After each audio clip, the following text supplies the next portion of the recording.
Turn off that light behind me.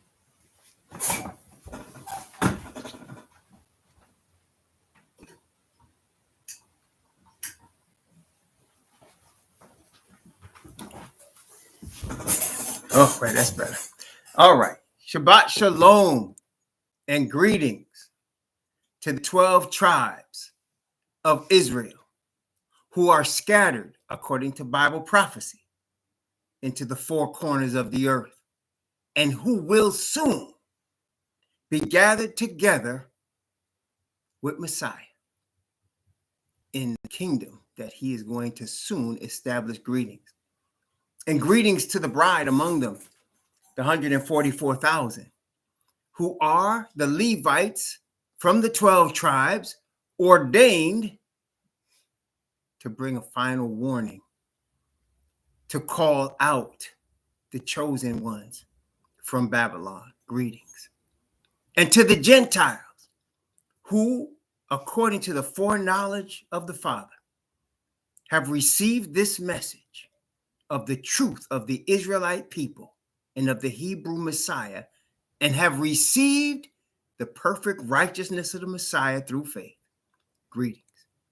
Blessings upon those that work in the healthcare field and the first responders on this earth, trying every day to save lives.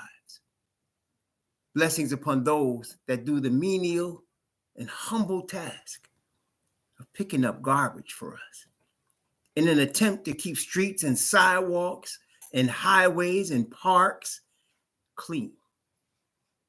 Blessings upon those that also do the humble work of making deliveries for our convenience. Double blessings on the men and women who are trying to deliver the victims of child molestation, the victims of pedophilia, the victims of child prostitution and prostitution, child pornography and pornography, human trafficking and sex slavery going on in every state of the 50 states of the United States and in multiple countries around the world.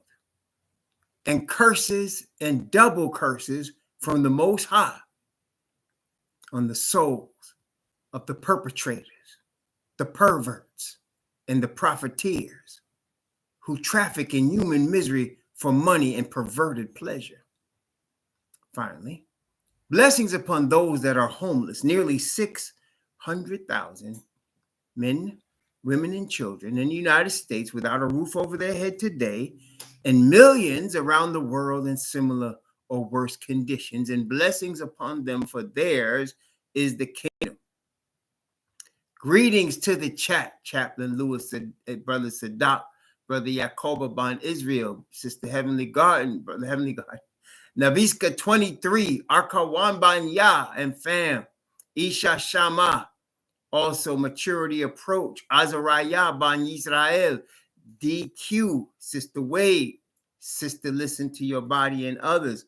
Blessings and greetings to you all. Today we're going to finish Revelation 13, and we're looking at a famous part, the famous part of Revelation 13, the mark of the beast in 666 today.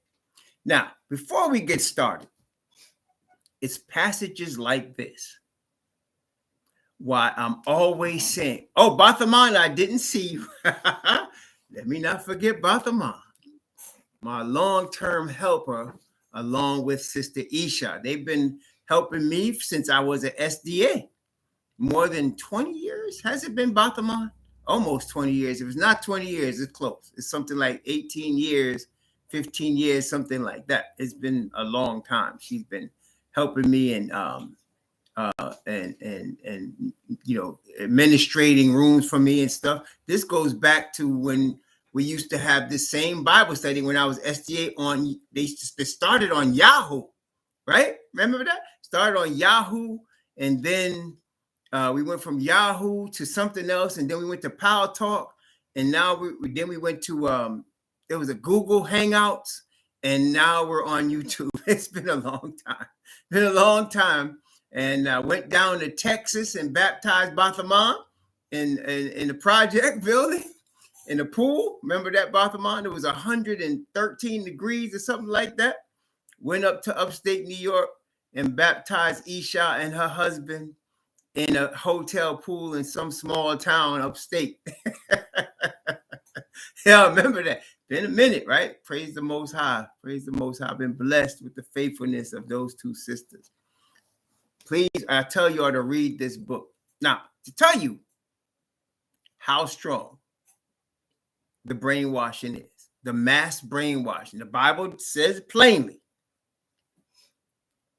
I almost tried, she said. Probably you needed that.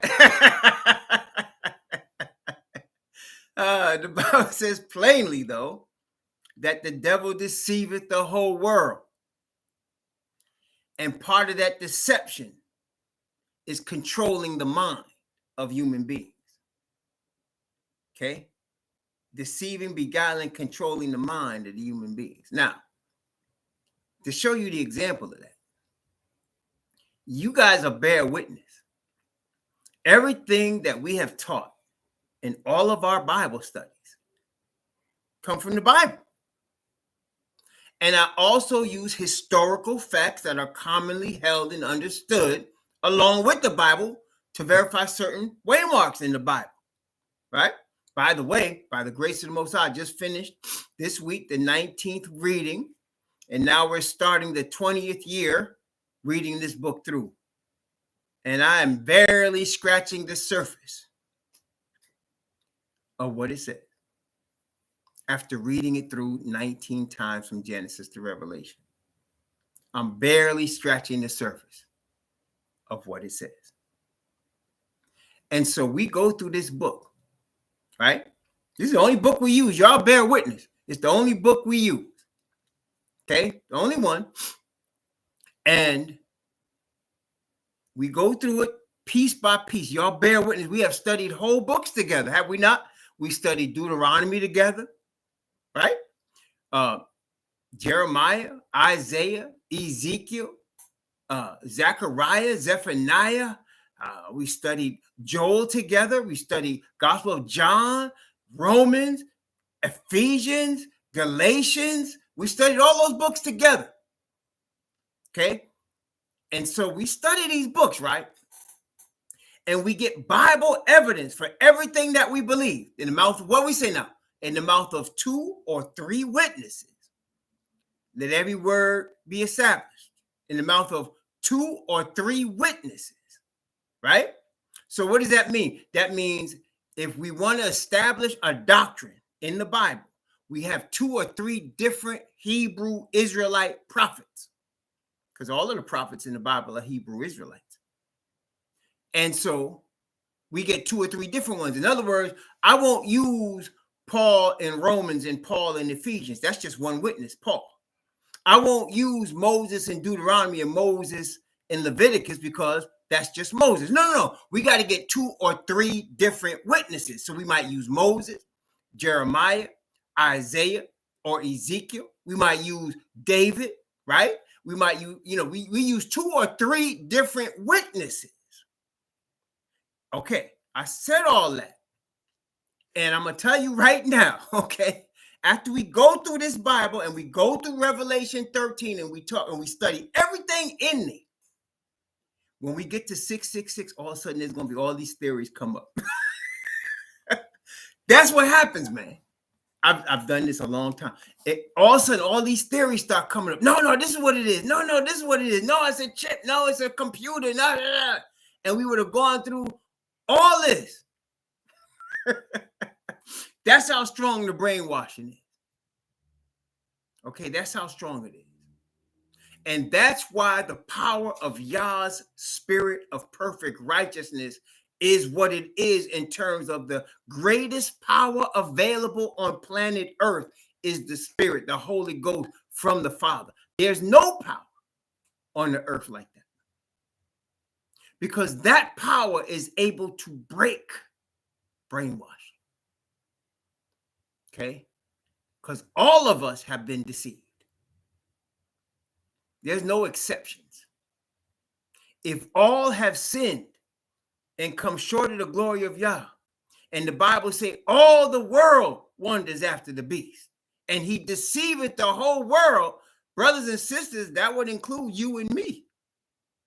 And if we were to come to truth from this book and come out of darkness into marvelous light, that is by the power of the Father's Spirit.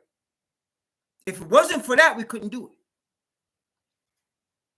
Okay? We'd be captives at the will of the liar. Okay? The father of lies. We'd be his captives forever if it wasn't for the Spirit of the Father. And so that's why I say, please read this book and ask your Father, created Yah for his Spirit to guide you in the way you should go. Because, brothers and sisters, the brainwashing is extremely strong. Now, let me bring it to you on another level, which I brought before by the grace of the Most High, and you're going to understand now that we went through the Bible. Please continue to read your Bible. And when you finish, read it again. Like I said, I just finished 19th time, and I'm getting ready to read it again the 20th time. And by the grace of the Most High, I keep reading until the day somebody takes it from me or they kill me. I keep going. Keep reading. It's an inexhaustible supply of wisdom and power and understanding. You cannot come to the end of it. Okay? But what I'm going to tell you is this. And this is from the word, as we know. The most dangerous people on the planet Earth to the dragon are the true Hebrews. There's no people on planet Earth more dangerous to him than the true Hebrews. Okay? So therefore, let's put all this together. If the Hebrews are the most dangerous people on the planet to him, and if he deceives the whole world and is the father of lies, does it not make logical sense that he would put the most of his deceptive power on the Hebrews? Does it not make logical sense? If they are the most dangerous people to him on planet Earth, and his power lies in his ability to deceive, would he not put the most deceptive powers that he can muster? Would he not bring everything to bear to deceive the Hebrews? So we must understand that. You understand? We must, if you keep that understanding, now you begin to understand what you're up against. Okay? Now you begin to understand what you're up against in terms of the level of deception he is trying to bring on the Hebrews. And how successful has he been? Again, let's just go over a brief history. Not a long, brief. Very brief, okay? We were scattered out of the land according to the word of the Most High because of the sins of our fathers in worshiping other gods. The number one offense you can do to the Most High is to worship another God. That's the very first commandment of the covenant. Thou shalt have no other gods before me. And the second is like it. Thou shalt not make unto thee any graven image or any likeness of anything. No likeness of white Jesus. No likeness of a cross that is in heaven above or the earth beneath or the waters beneath the earth. Thou shalt not bow down thyself to them nor serve them. For I, Yahweh, your Most High, am a jealous God. So our fathers worshipped other gods. They worshiped the sun, the moon, the stars, the planets. They worshiped objects, animate and inanimate. They made women goddesses. And according to the word of the Most High, they started practicing all of the evils of the Canaanites who were in the land before us. So that the Most High, in his mercy, decided not to completely wipe us out, but to leave a remnant and to scatter us into the four corners of the earth, as the word of the prophecy said. From there, most of the population went to what we call today the continent that is called Africa. That wasn't the original name of the continent. That name Africa comes from a European, which shows the dominance prophesied about the children of Yafet. Egypt is not even the original name of that country. Mizraim was the name of the founder of that nation, but children of Yafet named it Egypt to show again to prophetic utterance of the last day dominance of the children of Yafet. So most of the Hebrews went into the land now called Africa, though we scattered in all four corners. And from there, the Hamitic people that dwelt in that land sold us to the children of Yafet. And the children of first, the Hamitic people were converted after the order of an Arab man. Not all of them, because they got all kinds of gods in the continent of Africa. But Hamitic man, Arabic man, Arabian man, an Arab, Muslim, Muhammad's people had a lot of the Hamites converted to that religion. And we were also forced into that conversion while we were there. And then they sold us. The Hamites sold us to the children of Yafet, who came in the name of a white Jesus and a pope. And they put us in chains and on ships and brought us to different lands, what's now called Brazil and the whole continent of South America, Central America, all of the islands of the Caribbean, and now what's called the United States. And the masters whipped us and abused us and raped us and killed us.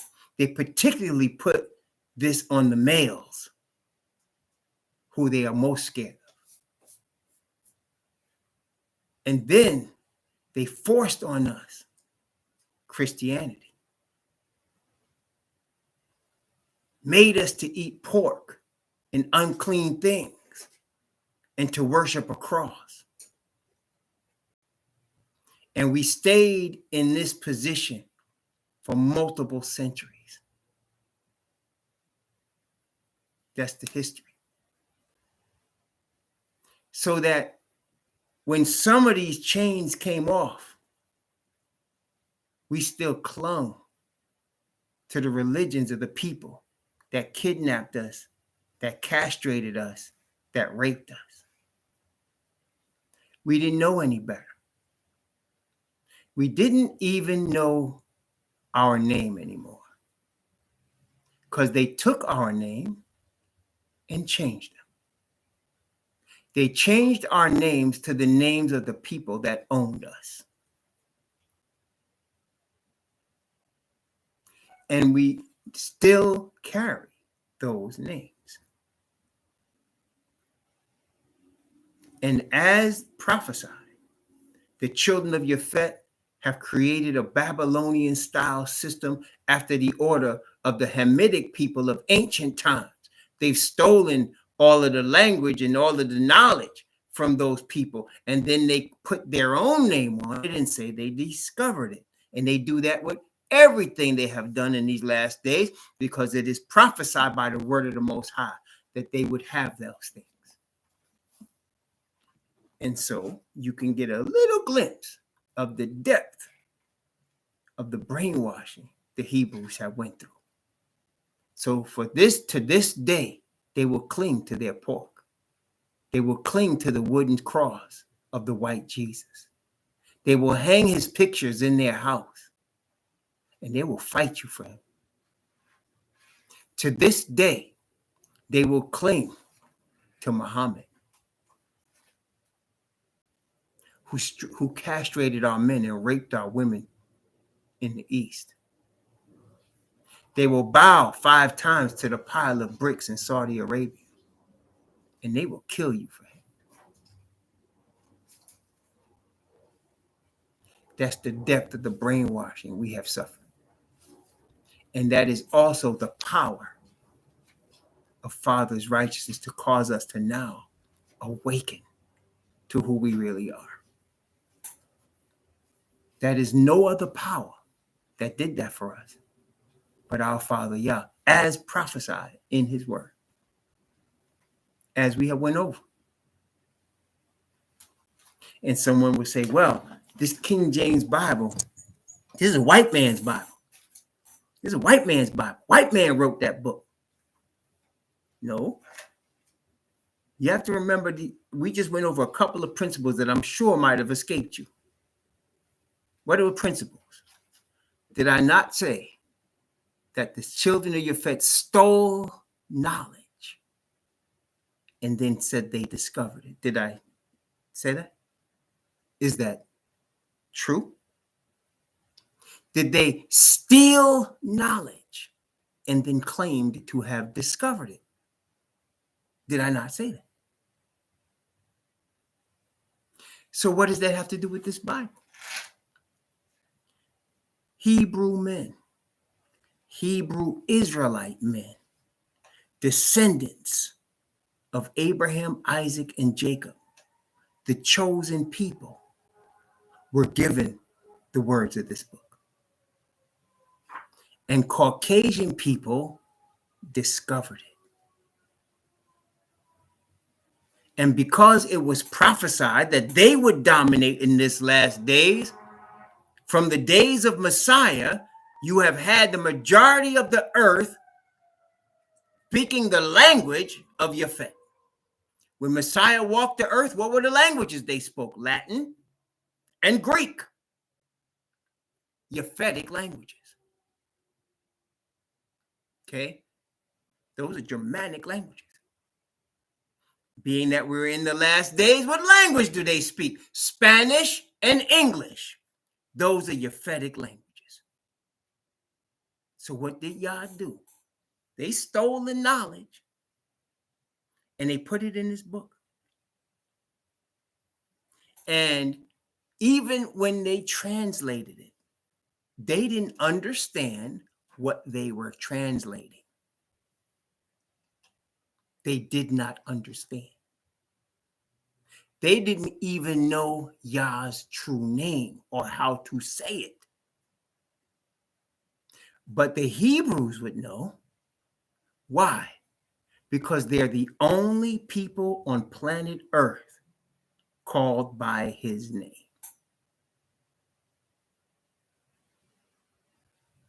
That's why. So read this book and reread it and read it again. Because if you are a Hebrew by blood, the world is waiting for you to awaken and read this book. The Most High is using you to give a message that can bring salvation to millions of people. Read this book. Pray to your Father. He knows the end from the beginning. There's no limit to him. There's no dimensions that we can count him in. There's no dimensions that we can count him in. Okay? He's outside of time and space, and he created time and space. Okay? So he dwells in the beginning, he dwells in the present, and he dwells in the future, all at the same time. Read this book and talk to your Father, your eternal, all-powerful, all-knowing Father. And he will show you. Okay? Y'all catching that? So now, here we go into the world of the mark of the beast and 666. So for this, of course, we have to go back to the beginning. And I'm going to show you some things by the grace of the Most High. Okay, you ready? Let's go back to the beginning. So we know, again, we're dealing with the dragon. Okay? We're talking about the mark of the beast. Well, first, let's go back to Revelation so we can establish, or should I say, reestablish what we've already studied. And if you haven't been around for these studies, just go back. I mean, that's why they're on YouTube for now.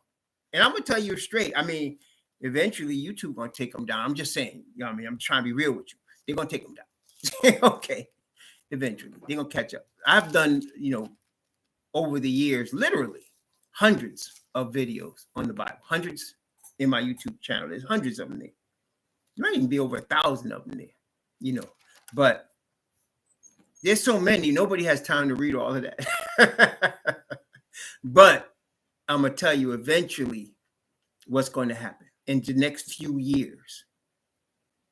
They're going to take down these Bible studies.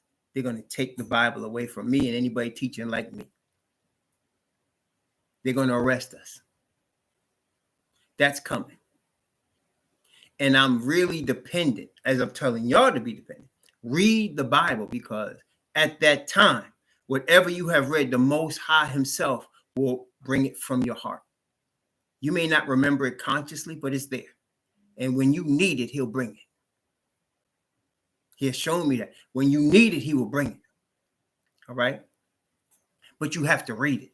It doesn't matter right now how, it's not even about how much IQ you have, how intelligent you are. How much desire do you have to give praise to your Father, your real Father?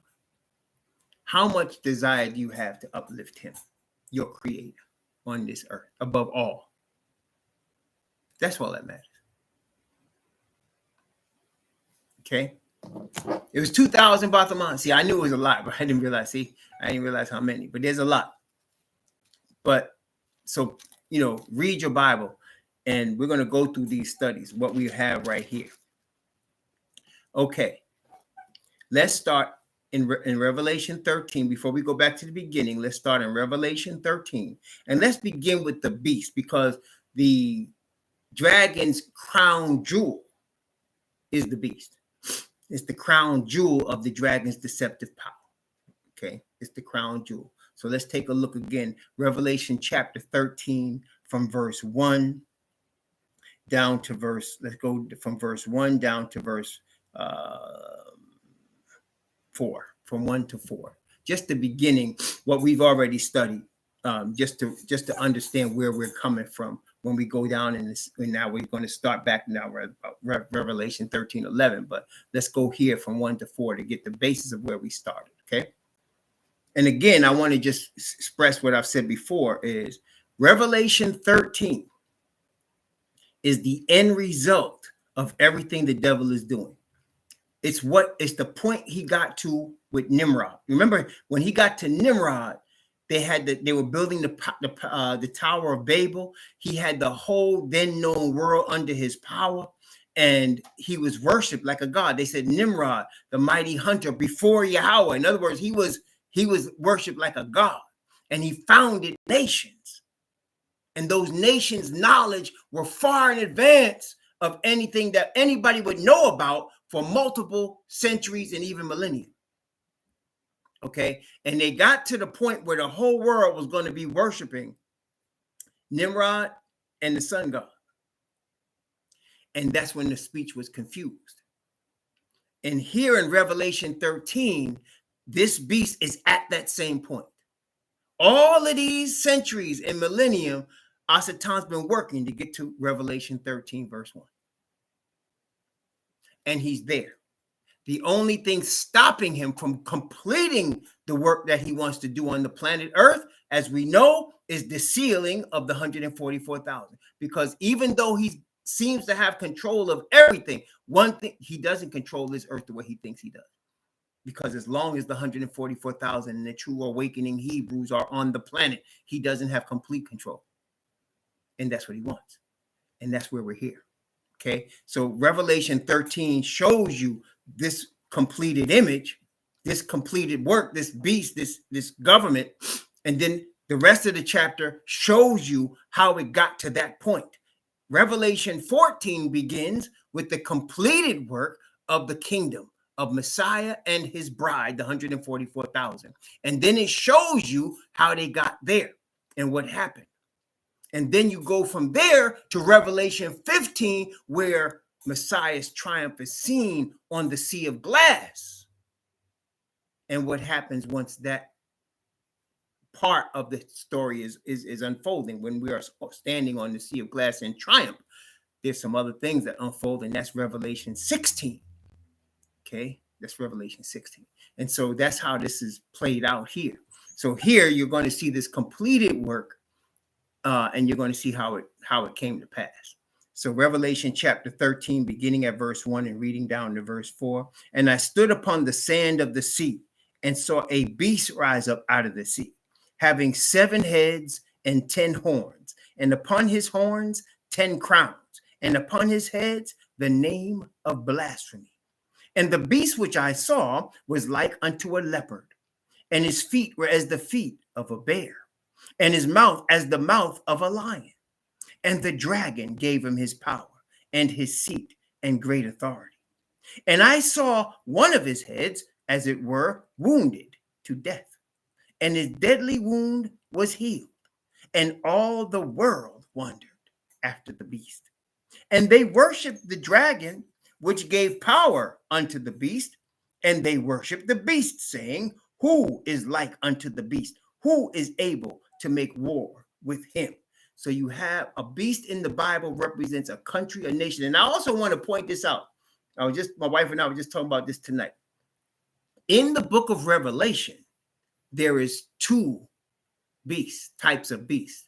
Revelation chapter 4, if you remember the 24 elders and the 4 beasts, that's different if you look it up in Greek than the beast here in Revelation 13. The beast in Revelation 4, or should I say the 4 beasts that are with the 24 elders, the word beast there is translated life, a living animal, or an animal with life. Okay, that's the translation. But here, it's a venomous animal, a deadly animal. 2 different beasts. Isn't that interesting? So here, this deadly animal is representing a country, a nation. That comes from Daniel. Well, we read Daniel 4, and we saw that's where you get these animals from. The leopard representing the Greek Empire, right? We saw the lion representing the Babylonian Empire, and the bear representing the Medo-Persian Empire. The powers of first Babylon, which was Hamitic, and then them taken from Babylon, and them being Japhet, and the last 3 powers of the children of Japhet, which are going to be powers on the earth all the way until Messiah returns, which is why you see Gog and Magog. Gog and Magog are European in terms of their literal meaning. They're European. They're children of Japhet. Okay, so that's prophesied. That's why they're in power now. It's prophesied. Okay, that's why this is their system we're living in right now. That's why we cannot prosper in their system, because it's their system and it's prophesied. Okay, so this beast, this government that we see here, the Bible tells us that the dragon gives it power, seat, and authority. So everything behind this beast is of the liar. The liar gives the liar. That's why I call him, that's what he is, the father of lies, right? So I can say the liar, the ultimate liar, gives him power, seat, and authority.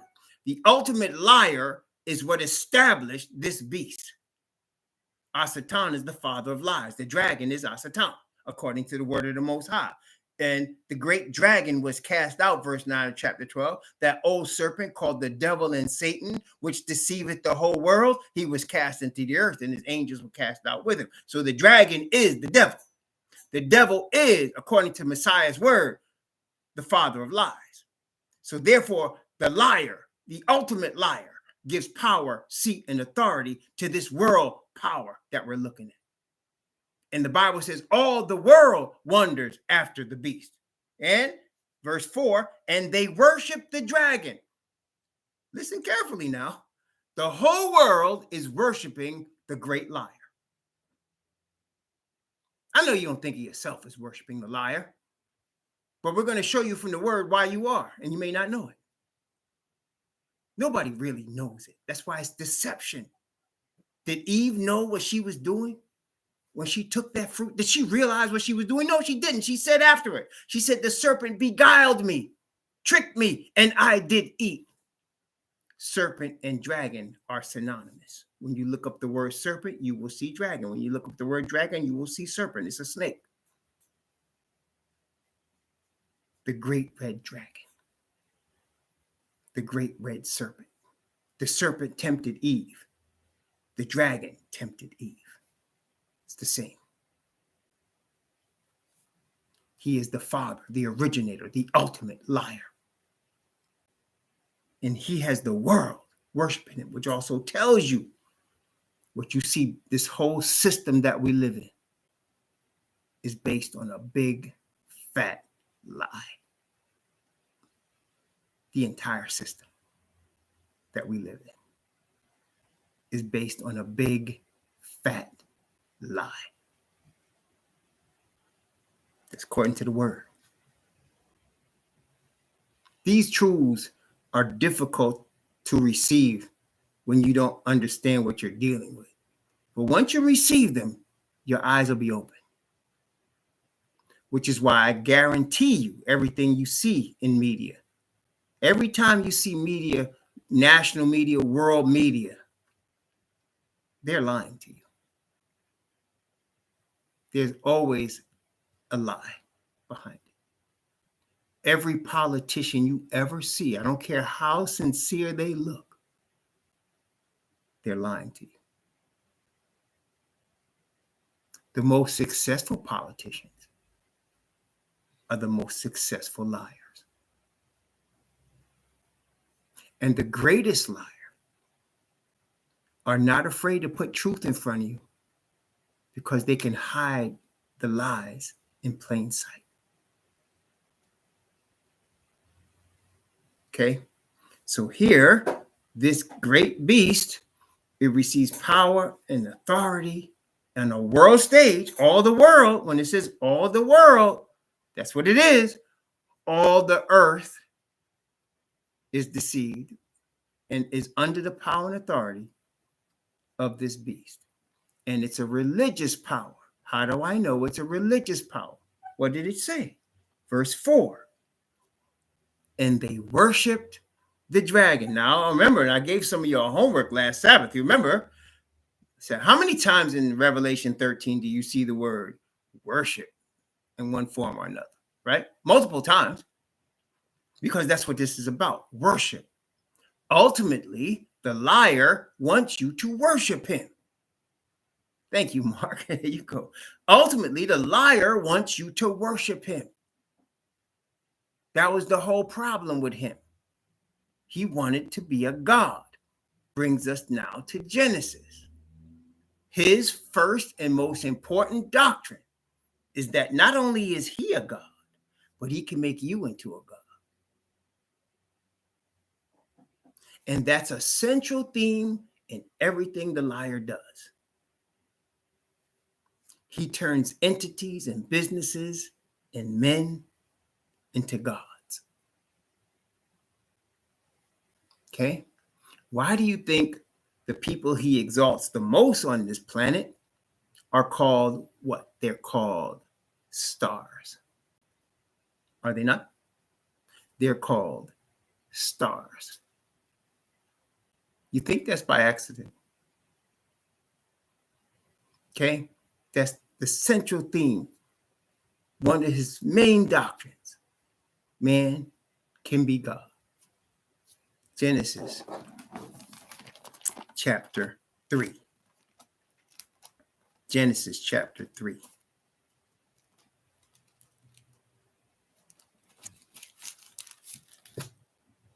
Genesis chapter 3, beginning at verse 1. Very familiar passage.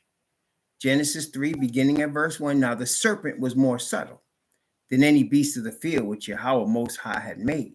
And he said unto the woman, Yea, hath Yah said, Ye shall not eat of every tree of the garden. And the woman said, The serpent, unto the serpent, we may eat of the fruit of the trees of the garden. But of the fruit of the tree which is in the midst of the garden, Yah has said, Ye shall not eat of it, neither shall ye touch it, lest ye die. And the serpent said unto the woman, Ye shall not surely die. For Yah doth know that in the day you eat thereof, then your eyes shall be open, ye shall be as gods, knowing good and evil. Brothers and sisters, first of all, somebody might ask the logical question. If this being was so dangerous, why did Yah set his tree on the earth for Adam and Eve to be tempted? Like, why would he even put it there? Remember, in this conversation, it is shown his argument, that is the liar's argument. His argument was, you can be a God. Therefore, you don't need Yah. That was his argument. You can be a God. You don't need Yah. And the inner workings of this argument is in Isaiah chapter 14. Isaiah chapter 14 is the inner workings of this. I say inner workings because Yah reveals to us in Isaiah 14 what the liar was thinking in his heart when he came up with this doctrine. And let's look at it in Isaiah chapter 14, beginning at verse 13 and going down to verse 15. Isaiah 14 from 13, 14, and 15. Isaiah chapter 14, verses 13, 14, and 15. Notice what it says. For thou hast said in thine heart, notice he didn't verbalize it. He said it, it was his plan inside his heart, because Yah knows what all of us are thinking. Okay. Thou hast said in thine heart, I will ascend into heaven. I will exalt my throne above the stars of Yah. I will sit also upon the mount of the congregation in the sides of the north.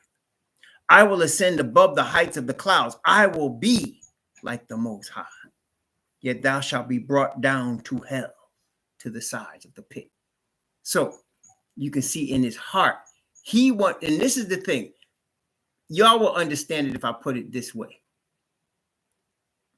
Aren't the most powerful people on earth the people that are labeled kingmakers?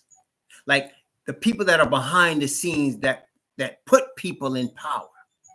Aren't they the most powerful ones for real? Right? Like you don't see them. They're the ones that create the kings.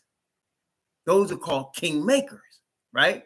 That's why, for example, if a political opponent in the United States gains a large following but loses, right? He has power over a bunch of people. For example, let's just use real life, what happened just now. So Donald Trump lost, supposedly, to Joe Biden. I'm just saying he lost to Joe Biden, right? But the reality is more than 70 million people voted for Donald Trump. Though he lost, 70 million apparently wasn't enough because Joe Biden apparently had 80 million people, right?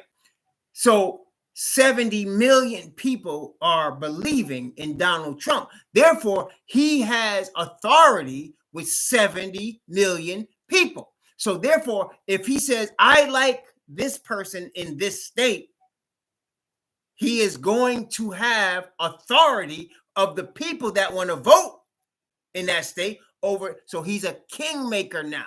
He may not ultimately be president again, but he's a kingmaker because why? He has 70 million people that believe in him.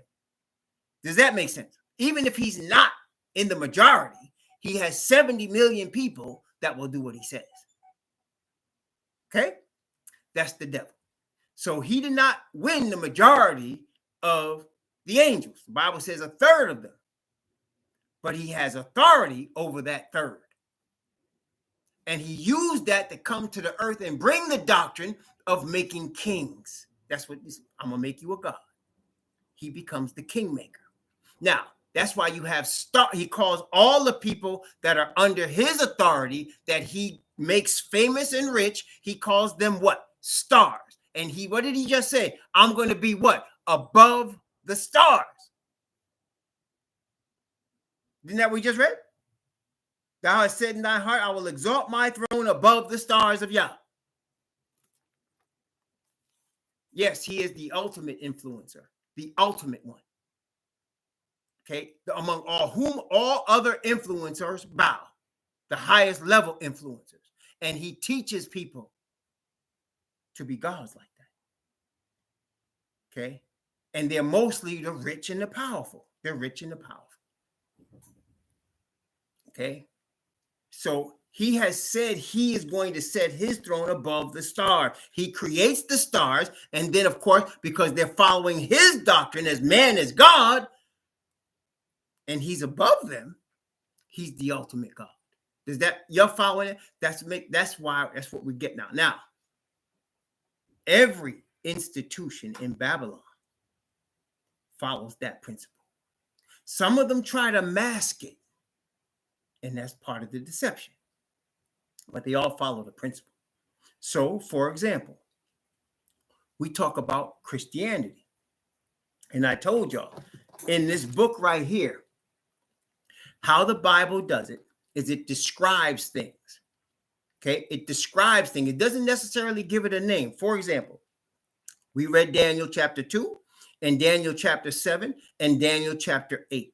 And what we saw is 4 powers, right? We saw 4 powers. We saw, and it actually told us, Babylon was the first one, Medes and the Persians the second one, the Greeks were the third one, and the Romans were the fourth one. It showed us that, right? And it showed us out of the fourth one, out of the Roman kingdom would come this little horn that's of religious power. Out of Rome would come a little horn or a little power that will become worldwide in its influence, and that would cause people to worship it. So what you think about, you listen to that now. You say, okay, what world religious power is based in Rome? How many are there like that?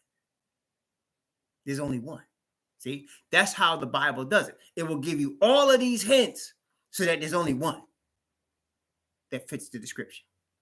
Like the Hebrews. Who are the true Hebrews? There's a group of people that look very much like ancient Egyptians. Okay? Look very much like ancient Egyptians. They have been put into slavery. They are the lowest groups of people of all the different countries. They had chains literally on their necks. They were literally placed in ships. And they were literally made to worship gods that deal with wood, Christian cross, and stone, Islamic Mecca. How many people fit that description? And they went across the rivers of Ethiopia. How many people fit that description? You understand? That's how the Bible does it. It gives you all types of hints. Now, is there a religion that the Bible talks about that has a son of Yafet at its head that only reads the New Testament, that does away with the covenant, that doesn't follow Moses at all? Does the Bible describe this as chosen people that are going to be his people in the last days? Is there a religion in the Bible that is that? Okay, so it doesn't exist. Therefore, I just described to you New Testament Christianity, and it doesn't exist in the Bible. Let me ask you this. Is there a group of people based out of Europe who follow only the first 5 books of Moses and add another book to it that is the chosen people of the Bible? Is that in the Bible? Is that there anywhere? No, it's not. Is there in the Bible the arising of an Arab prophet? Anywhere in the Bible? No, there's not. Therefore, according to the Bible, now I'm not talking about any other book, just the King James Bible. According to the Bible, Christianity, Islam, and Judaism do not exist. Do not exist.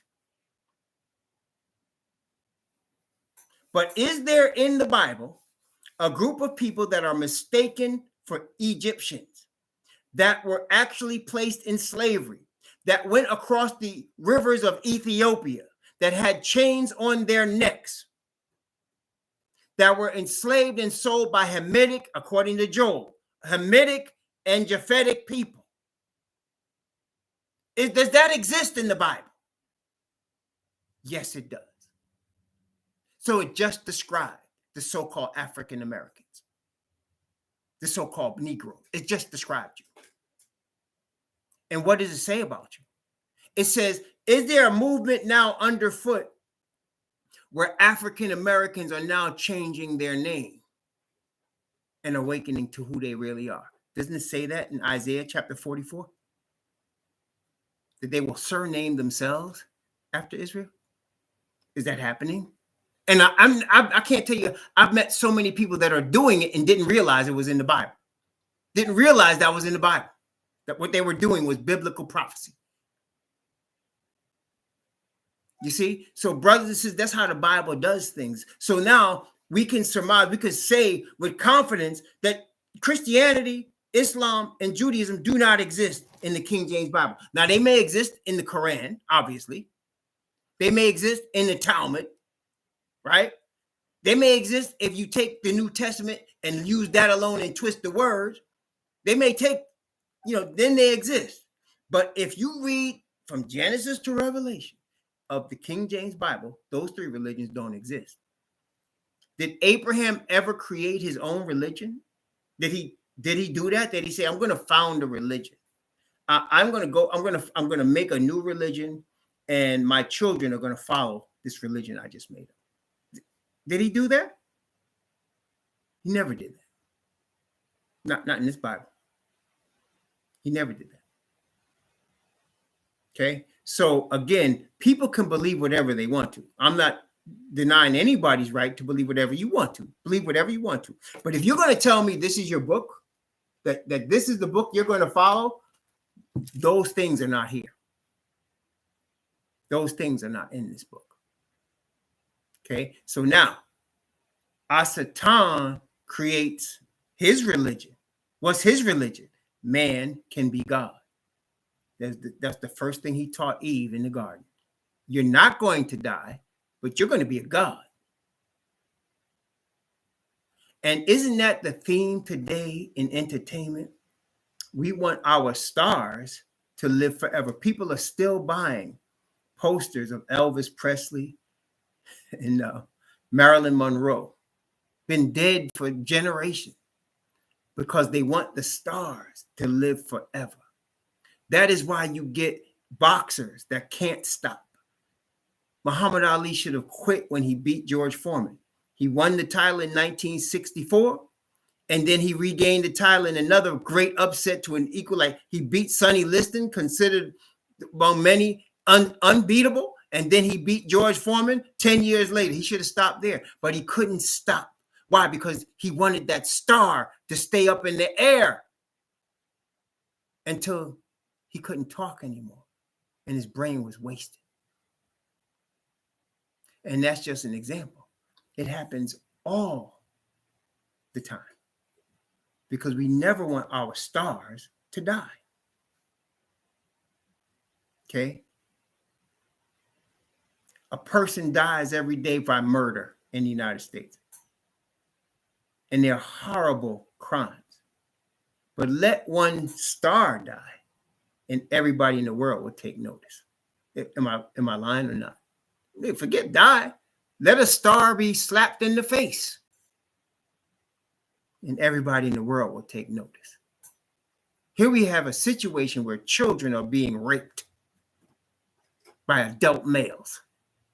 Nobody cares. But let a star get slapped in the face by another star, everybody takes notice. The whole world stops. You see how our priorities are changed to Satan, making man into gods?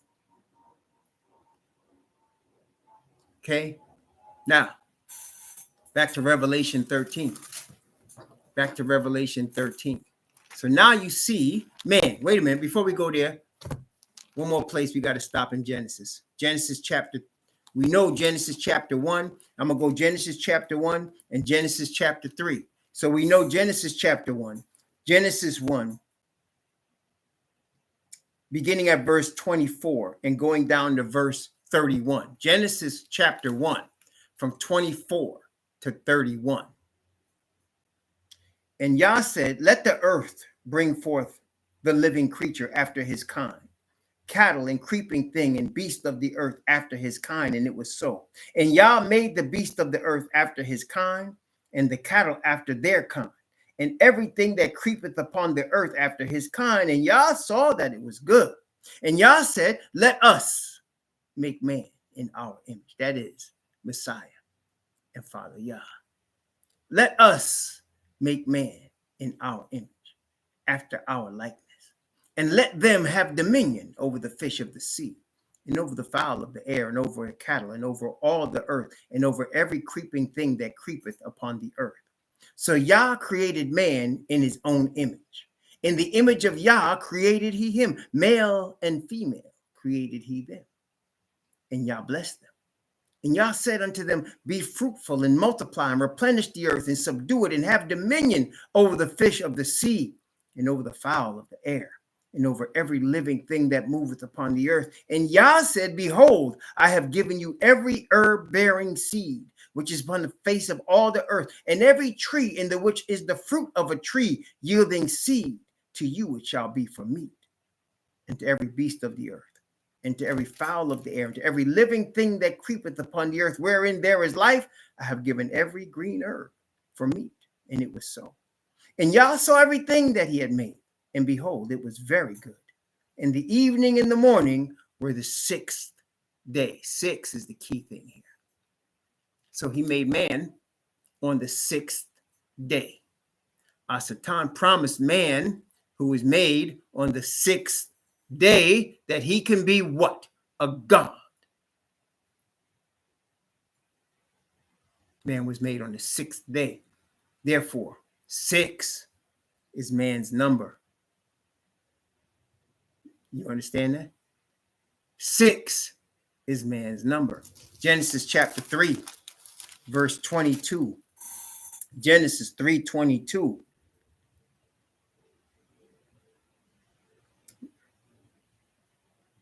Well, before that, let's start at Genesis 3:20, if you don't mind.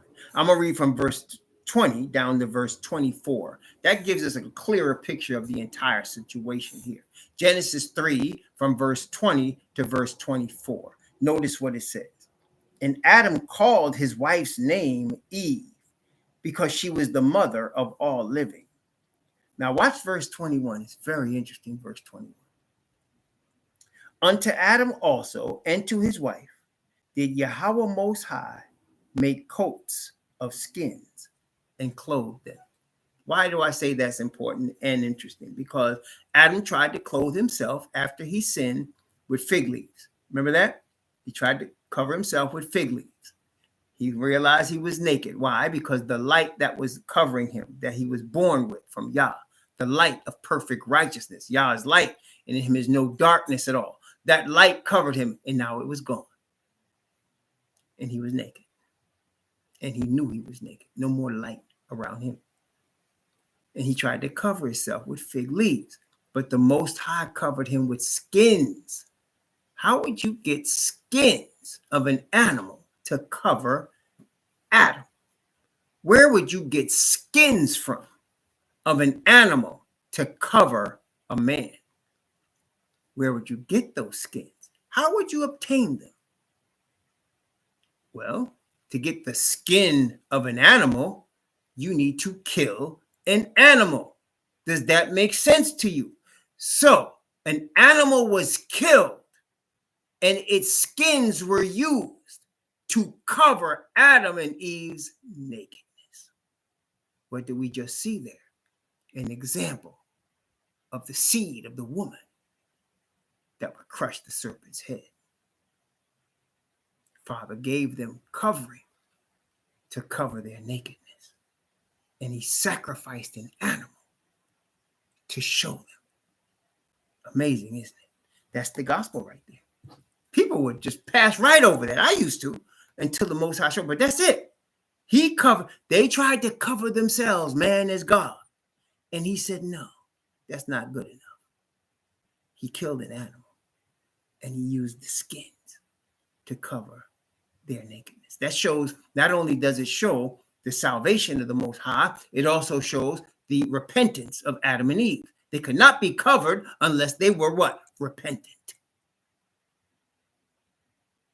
Okay? The seed of the woman that would bruise the serpent's head. Okay? Right there. Genesis 3:21. But then, let's keep going. 22. And Yahweh Most High said, behold, the man is become as one of us, to know good and evil.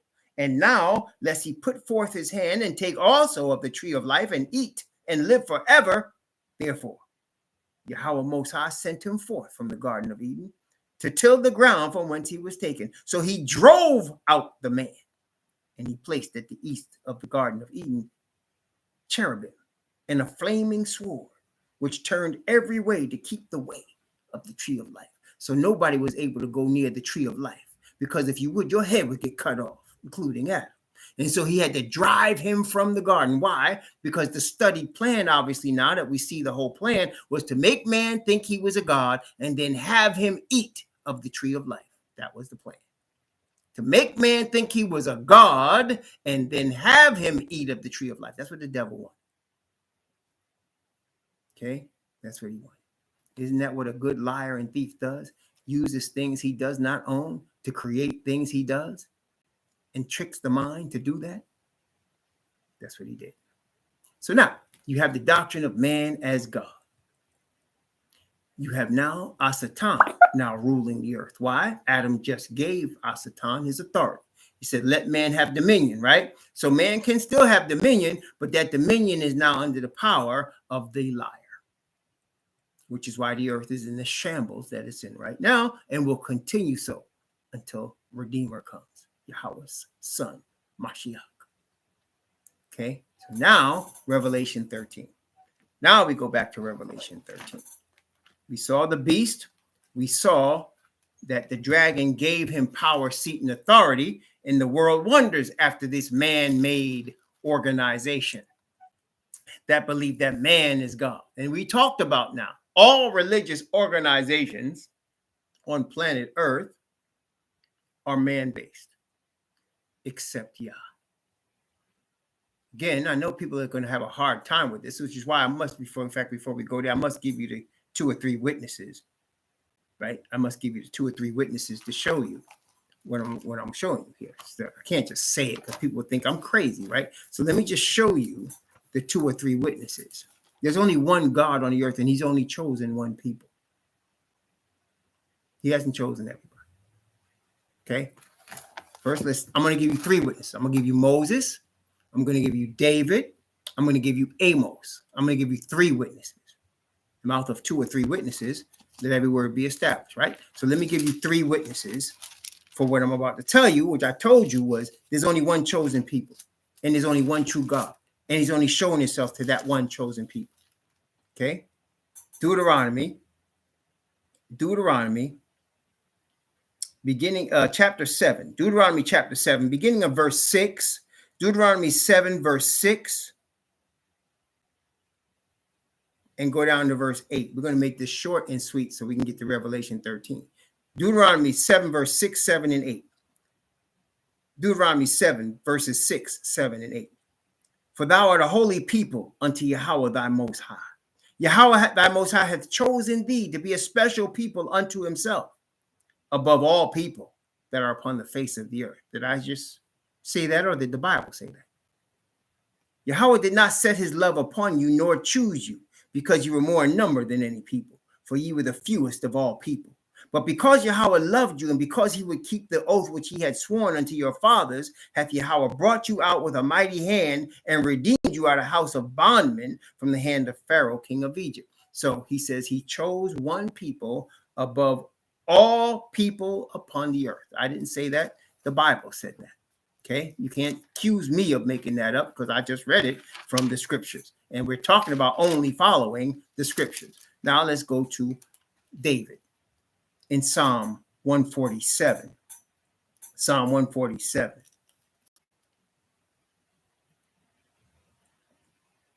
I'm going to read just a few verses to help prove this point rather than read the whole psalm. So I'm going to start at verse 2 and read down to verse 5 of Psalm 147. And then I'm going to read verses 19 and 20 so you get the gist of what we're talking about. I encourage you to read the whole psalm when you have time. Psalm 147, 2 through 5, and 19 and 20. Yahweh does build up Jerusalem. He gathereth together the outcasts of Israel. He healeth the broken in heart and bindeth up their wounds. He telleth the number of the stars. He calleth them all by their names. Great is our Most High, and of great power. His understanding is infinite. Verse 19. He showeth his word unto Jacob, his statutes and his judgments unto Israel. He hath not dealt so with any nation. And as for his judgments, they have not known them. Praise ye Yahweh, or hallelujah. So he's only shown himself and taught his word to the children of Israel. They're the chosen children above all the people of the earth. I could give you more, but I'm just giving you 3 witnesses. Amos. I told you Amos was the next one. Amos chapter 3. Amos chapter 3, verse 1 and 2. Amos 3, 1 and 2. Hear this word that Yahweh has spoken against you, O children of Israel, against the whole family which I brought up out of the land of Egypt, saying, you only have I known of all the families of the earth. Therefore I will punish you for all of your iniquities.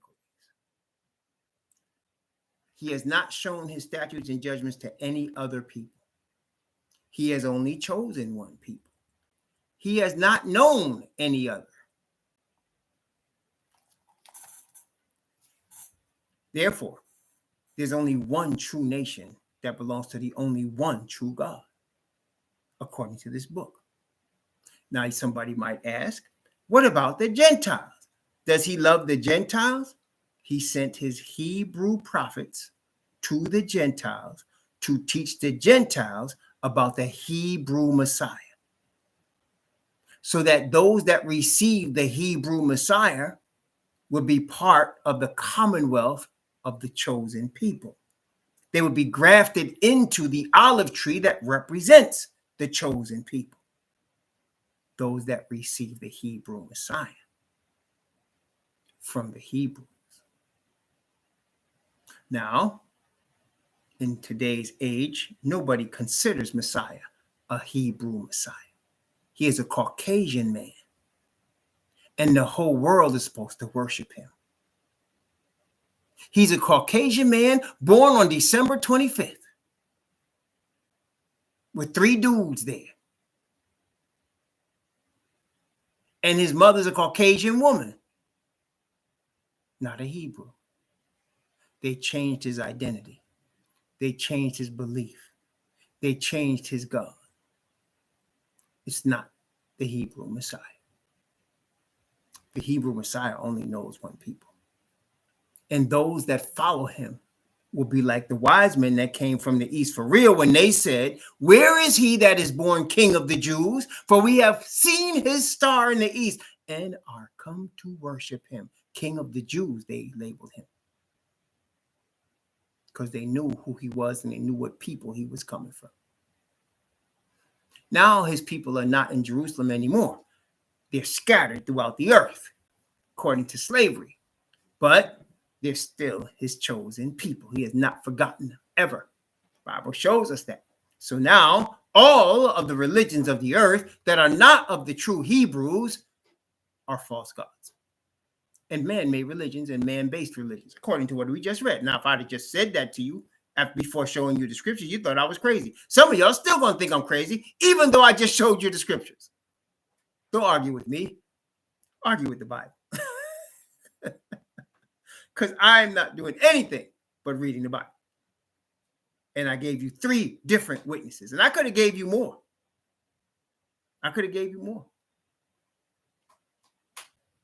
Okay. Praise the Most High. So let's continue now. Revelation 13.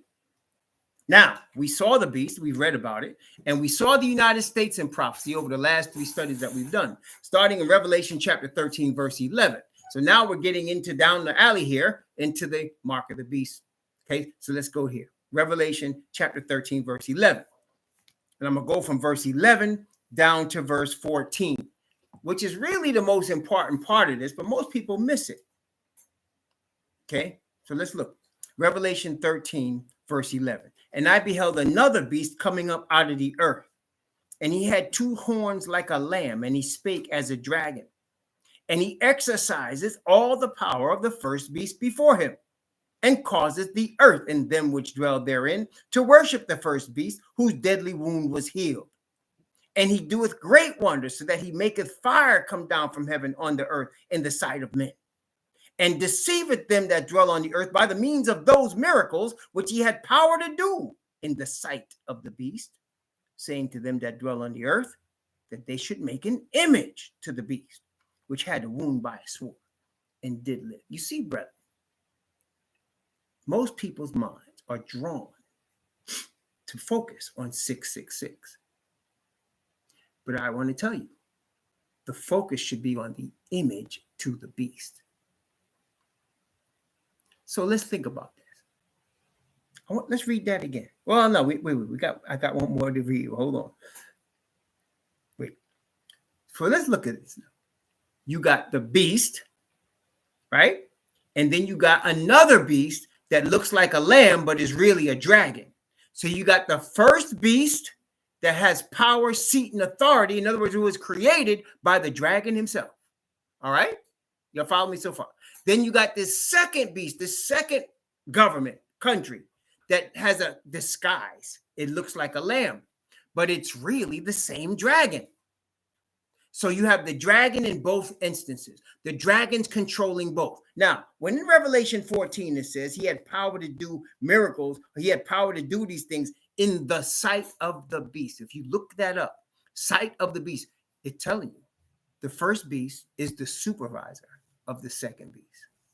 When it says do these things in the sight of the beast, and it gives you the indication when you hear this, they're going to make an image to the first beast. So the United States of America is controlled by the devil, and the Vatican's controlled by the devil, and nobody knows it because they're deceiving the earth. That's what it just told us. Okay, same devil. So now you have the beast and the dragon, and you got this other beast that is being controlled by the same dragon under the supervision of the first beast. Now, verse 15 is very important. Watch for the image. This is extremely important. Let's start. I'm going to really take my time. I'm going to show you some things here. Okay, you ready? Verse 15. Revelation. This is really the most important verse, right? People concentrate on 666, but that's not the most important verse. We're going to talk about that. But the most important verse is verse 15. And most people don't even pay attention to it. Okay? Watch. Revelation 13:15. And he had power to give life unto the image of the beast, that the image of the beast should both speak and cause that as many as would not worship the image of the beast should be killed. Now, wait. I'm going to compare something. I'm going to bring you back to Genesis for a second. Okay? And I'm going to show you something. And you're going to understand what this means when I show you in Genesis what I'm going to show you. Because it's just like the beginning. Okay? So look. Genesis chapter 2 now. Genesis chapter 2. I'm going to go Genesis chapter 2. Keep your finger. We're going to come right back to Revelation, but I got to show you this in Genesis. Genesis chapter 2. Okay. Let's see here.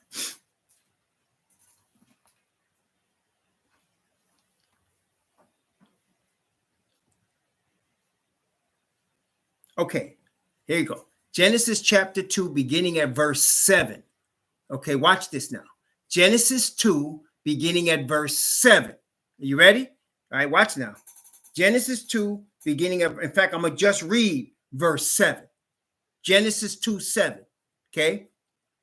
And Yahweh Most High formed man of the dust of the ground and breathed into his nostrils the breath of life, and man became a living soul.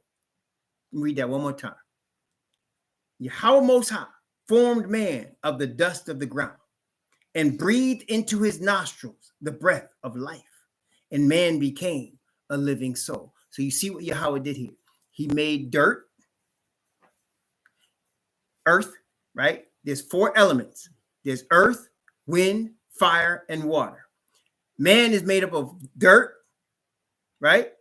The breath, right? And water. We are 90+% water. Okay? So he took elements and he made man. And he gave man life by the breath, the wind. He blew into man and made man live. You see that part, right? Everybody got that? I want to make sure that's clear. Everybody sees that, right? So man did not live, did not exist until he was formed by the Father, and Father breathed into him life, and he made him out of elements. He made him out of earth, water, and wind, and made man live. Watch this now. We just read Revelation 13:15. Watch Revelation 13:15 now. Watch now. And he had power to give life unto the image of the beast, that the image of the beast should speak, and cause that as many as would not worship the image should be killed. So this image didn't exist. It was created, and life was breathed into it from the beast that really is a dragon. So as Yah breathed into man and made him a living thing, the devil breathes into the image and makes it a living thing. And we know the devil wants to be God. And what is his doctrine again? Man as God. Are you following me so far? So now he comes and he creates an image to Rome. What is Rome? What is Rome? Remember, we talked about what the Bible showed us about Rome. It's a political entity and it's a religious entity. And it's worldwide in its power and influence. It has, I can say conservatively, hundreds of millions of loyal followers all over the earth. The followers of Rome are not confined to one country, even though the Vatican is one country. There are followers. When the Pope goes out into his court and has a special ceremony, whatever he wants, millions of people come from all over the world there. All the networks follow it. And whenever a new pope, what are they doing? They're looking for the black smoke to come out the chimney to see if the archbishops have chosen the pope. That's worldwide influence. So this is in the United States. It's a political power that will have religious influence first, but it's politics also, so that the world follows it. In the United States, what power is that? It's Christianity. It's Christianity. In the United States, Christianity is the authority religious-wise. And if you don't notice, it's in government. I don't know what the founding fathers decided, but right now you can see Christianity dominates U.S. government. Okay? Dominates it. It's seen in the House, in the Senate, in the Supreme Court, in the White House. And if you don't think it's worldwide in its influence, you really deceived. It's worldwide in its influence. And we just saw that it has life breathed into it, this religious political power. And it decides what's acceptable and what's not acceptable. It decides what's a terrorist and what's not a terrorist.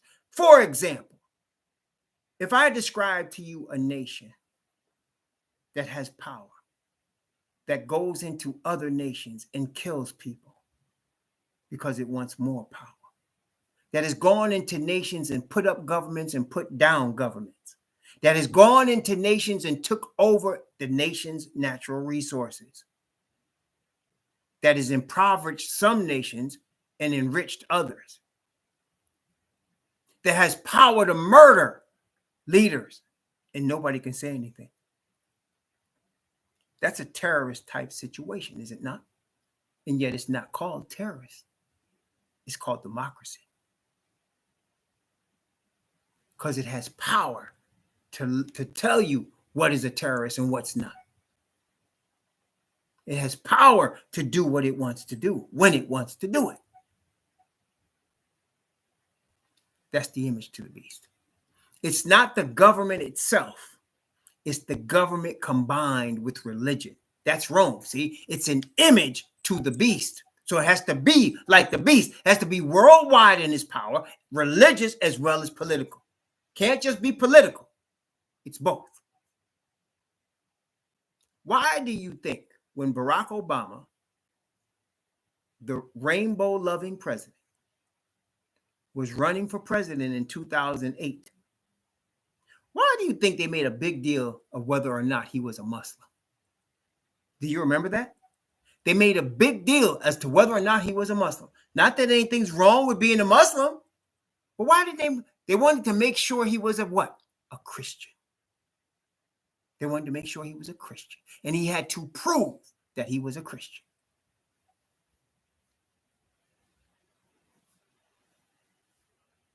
Okay?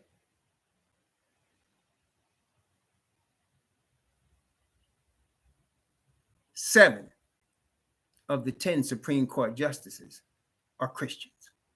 And they all belong to the same denomination, the Catholic Church. The leader of the House of Representatives is a Christian, Catholic. The leader of the Senate is a Christian from Kentucky.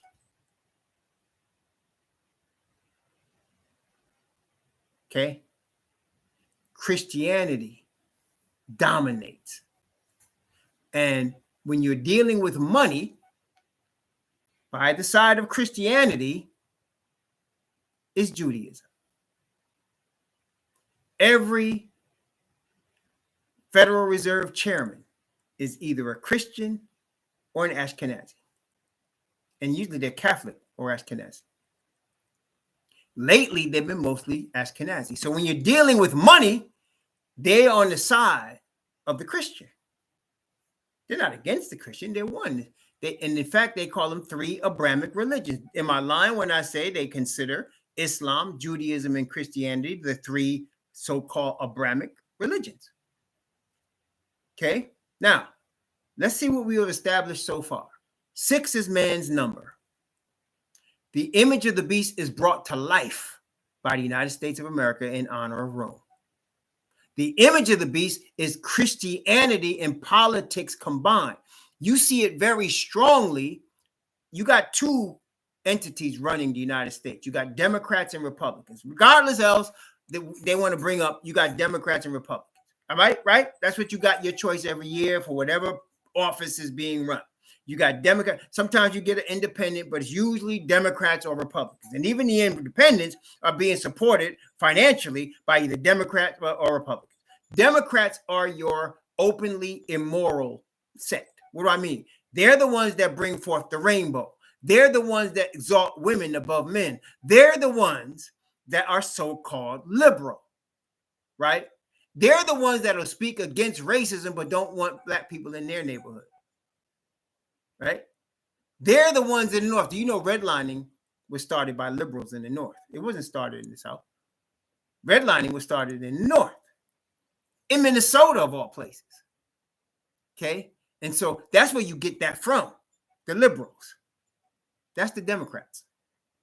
The Republicans are the God-fearing racists, the white Jesus pushing racists. That's the Republicans. Conservative. Conservative by nature means we don't want to change much. That means we don't want to change but very little. We are conservative. We will make very small changes. We want the status quo. That's white Jesus pushing Baptist, Pentecostal Christians. Okay? That's them. So you got the immoral, rainbow-loving Democrats, and you got the racist hypocrites of white Jesus in Republicans. And now even the immoral Democrats are forced to claim Christianity. Okay? So this is the political, religious power of the image to the beast. Now, so now you see three powerful religious entities in Revelation 13. What do you see? The dragon, the beast, and the image to the beast. Okay, y'all with me so far? The dragon, the beast, and the image to the beast are the three powers of Revelation 13. The dragon who created and founded the doctrine of man is God, and then created and founded and gave authority to his man-made religion of the beast, political religion. Then he went and he created a subspecies and gave it life, breathed into it, and made an image of the beast. So now you have three under the power of the dragon with the man doctrine at its head. Wait a minute. And we're going to come to Revelation 16 eventually. But I want to show you the sixth plague. Revelation 16 is the seven last plagues. I want to show you the sixth one. I want you to see the same three entities, right? Because when the plagues hit the earth, chaos is going to be on the earth. Chaos is going to be on the earth, okay? And if you want to understand how that chaos is controlled by the enemy, understand what happened in Nazi Germany. Nazi Germany. What happened in Nazi Germany? Well, Hitler had basically the whole Germany worshiping him, right? He was the God. He was above the Most High in Germany, all right? And so when Germany started losing World War II and soldiers were being killed and they were just being bombed, the cities of Germany were being bombed to smithereens, what did Hitler do? He had a rally. He had a big rally in a big stadium in Berlin. And the rally was to calm everybody down, try to regather everybody together, and hopefully rally and win the war. That was what he did. Okay. He had a big rally. And he had so few soldiers left, he was taking teenagers, little boys into his army. He didn't take little girls, but he was taking little boys, 9-year-old, 10-year-old little boys, and 14-year-old little boys, and bringing them into the army. And so he had all of the army, and he had them all in the stadium in Berlin to rally them because he was trying to bring control of the chaos. Well, that's Revelation chapter 16 on a worldwide basis. Notice Revelation 16, the sixth seal. Revelation 16. I'm going to start at verse 13 and 14 because this is what we're dealing with here. The three entities of 666. The three entities of 666. Okay. Here we go. Revelation 16, 13. And I saw three unclean spirits like frogs come out of the mouth of the dragon and out of the mouth of the beast and out of the mouth of the false prophet. I saw three unclean spirits. Satan loves Trinity. Y'all know that, right? He's really into Trinity, man. And here we are again. Three unclean spirits out of the mouth of the dragon, the devil himself, out of the mouth of the beast, the Roman Catholic Church, the leaders of the Vatican, and out of the mouth of the false prophet, Christianity, coming out of America. Three unclean spirits. What are they doing? Verse 14. For they are the spirits of devils working miracles. So these three spirits coming out of the mouth of these three entities. I want you to notice John actually saw these spirits come out of the mouths of these people, including the devil himself. What would the devil look like when a spirit comes out of his mouth and John could see him?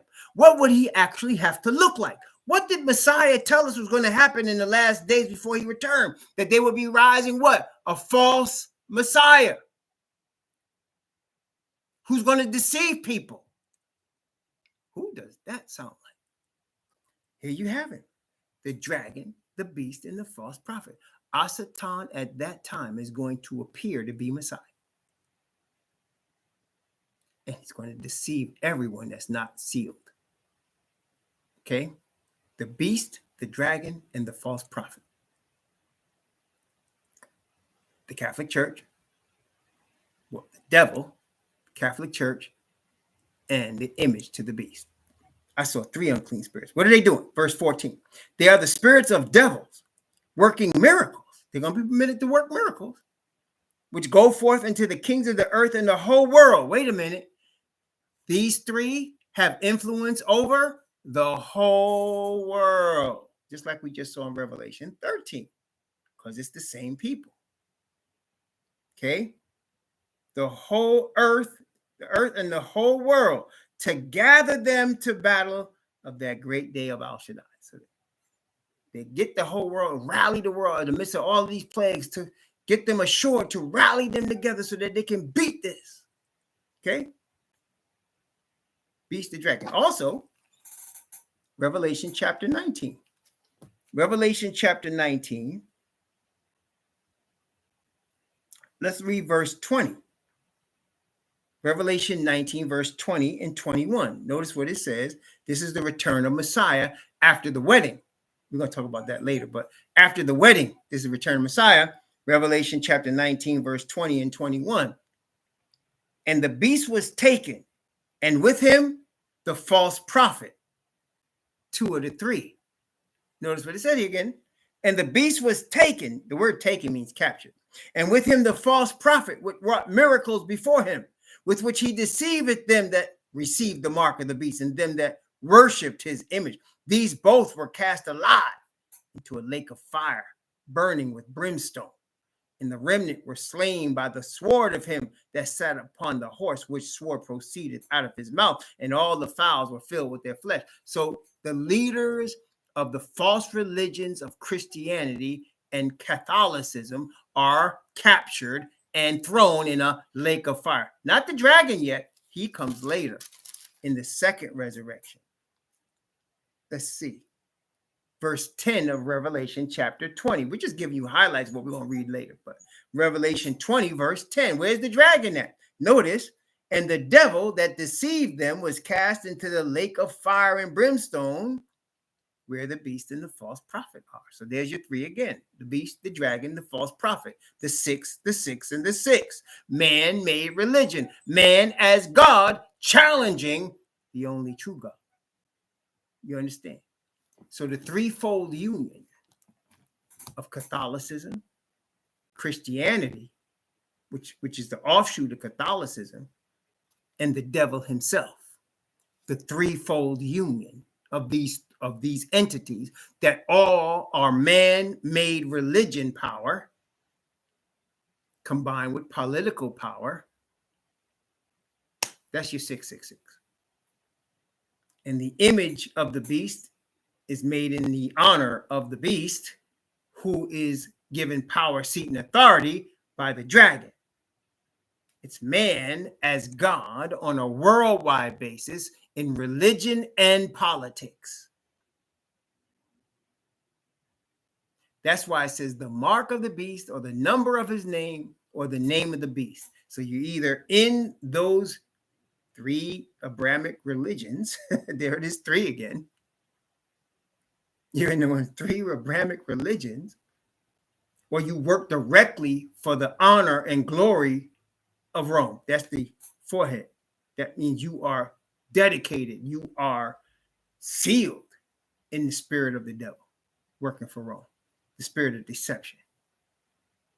Okay, or the spirit of one of these deceptive cults called religions like Mormonism or Seventh-day Adventists or Jehovah's Witness. You're one of these.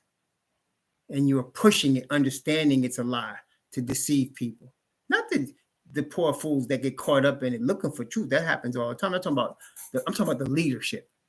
The leadership of Rome understands who they worship. The leadership of the SDA Church understands who they worship. The leadership of the Mormons, the leadership of the Jehovah's Witnesses, they understand when you get to the top of the pile, you know who you're worshiping. And it ain't Father Yah. Okay? It ain't. They know that. Okay? They won't say that to the masses that are following them, but they know what they're doing. That's why they're cast into a lake of fire. You got me? Did we go from the Bible? Do you understand the principles we just was laid out in the Word? You got me? We went over, but I think it's worth it today for what we had to study, for the importance of what we're dealing with, because this is where we are right now. This is not coming. This is here right now. It's already here. The only thing stopping it from completion is the seal of Yah's chosen awakened ones that is going on right now. You understand? That's the only thing stopping it from finishing what it wants to do. Okay? And when it's let loose, the winds will be let loose that Yah is holding back. It's coming, brothers and sisters. It's coming soon. 2017 was the sign. 2027 is the next one. Here we go. Here we go. And then after that, all bets are off. See? Praise the Most High Yah. So that was Revelation 13. And as I told you, we went through every piece very carefully. We took 4 different studies to go through Revelation 13. As you can see, it's very deep, very broad. You know, there's a lot to it. So please go back and read these things for yourself and read all. I just read excerpts of chapters. Read the chapters.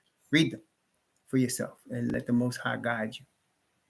Yeah, so that's why as those of us, as we awaken, see, all the people that are of the bloodline are Hebrews, whether they know who they are or not. So it doesn't matter if Will Smith or Chris Rock or Denzel Washington or LeBron, it doesn't matter if they know they're Hebrews. That doesn't change the fact that they are. But for the awakened ones among us and those of the Gentiles joining us in the awakening, according to the word of the Most High, we understand we're not worried about any of these events that take place because you see what's going on behind the scenes. The word shows us. And not only that, we know that the winds are being held back for our sake. We understand that. And we are now seeking to be sealed in Father's Spirit. Okay, we're now seeking to be saved in Father's Spirit. So just remember those things. You don't have to worry about what's going on in this earth. You know, we have to really just focus on our Father. Heavenly Father, the glory of Heavenly Father is above everything. That's above all, brother. And so is that our focus? We don't worry about this stuff. Okay, He's going to take care of us. And it's almost over. It's not that much time, man. We just, like I said, I'd be surprised if this lasts more than 12 more years. I really would be surprised if it lasts more than 12 more years. We don't have that much time. We talked about the prophecies in the feast. We talked about that. And so pray to your Father. Pray to your Father. Read His word. Give glory to His Son. And the Most High will guide your steps. May He bless you. May He bless you and keep you and cause His face to shine upon you and be gracious unto you. May He lift up His countenance upon you and your family and give you peace. Shalom.